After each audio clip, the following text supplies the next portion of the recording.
Le président Macron a sonné hier soir le tocsin de la guerre. 15 millions de téléspectateurs l'ont regardé. Cela confirme ce que je vous disais hier soir. La France a peur car nos dirigeants lui font peur. L'ennemi désigné, c'est la Russie de Poutine, dont Emmanuel Macron affirme qu'elle ne s'arrêtera pas à l'Ukraine, qu'elle viole régulièrement nos frontières.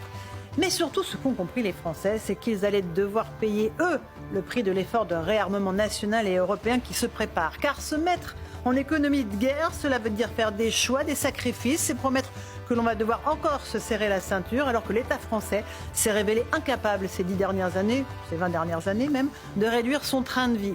Alors s'il faut trouver un aspect positif à ce discours alarmiste, c'est que la France va se donner les moyens de sa défense, que nos militaires vont pouvoir à terme reconstituer une vraie force stratégique française qui ne se cantonnera pas à la simple dissuasion nucléaire. Un effort sans précédent pour nos armées. C'est précisément ce que disait le général Pierre de Villiers en 2017 au nouvellement élu président Macron. Il a été limogé pour cela sans ménagement, pour lui avoir dit la vérité.